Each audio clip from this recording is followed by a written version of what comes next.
भारत के वीरों की तलवारें कभी म्यानों में सोई नहीं। अकबर क्या, किसी भी मुगल की हुकूमत पूरे भारतवर्ष पर कभी रही ही नहीं। दिल्ली सल्तनत नाम की कोई चीज वजूद में थी ही नहीं। मुगल अलग अलग राजाओं से मिलकर इस देश के कुछ हिस्सों पर शासन करते रहे। साम्राज्य जैसा शब्द, सल्तनत जैसा शब्द एक मजाक से ज्यादा और कुछ नहीं है।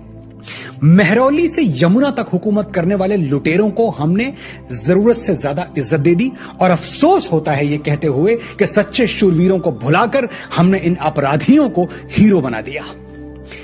साम्राज्य क्या होता है? साम्राज्य था मगध, साम्राज्य था चोला, चेरा, पांड्यन, मुगल थोड़ी। अगर हम मुगलों, तुर्कों, खिलजियों और लोदियों के सचमुच गुलाम रहे होते तो आज सनातन धर्म और सभ्यता का नामो निशान यहां बाकी नहीं होता। हिंदू हमेशा के लिए मिट गए होते, हिंदुत्व हमेशा के लिए मिट गया होता, भारत कुछ और हो गया होता। जैसे पर्शिया गुलाम हुआ तो ईरान हो गया, मेसोपोटामिया गुलाम हुआ तो इराक हो गया। इजिप्ट की हालत हमारे सामने है। अगर हम सचमुच गुलाम रहे होते तो कोई और कौम, कोई और धर्म भारत भूमि पर कभी पनपता ही नहीं। भारतवर्ष के वीरों ने कभी अपने हाथों में चूड़ियां नहीं पहनी थी और बड़े ही प्रायोजित तरीके से हमारे अंदर ये इंफीरियरिटी कॉम्प्लेक्स भरने की कोशिश की गई कि हम पद्दलित और कमजोर थे। मुगल एम्पायर के बारे में सैकड़ों पन्ने रटवा दिए गए हमें। दिल्ली सल्तनत के बारे में क्या क्या पढ़ा दिया गया।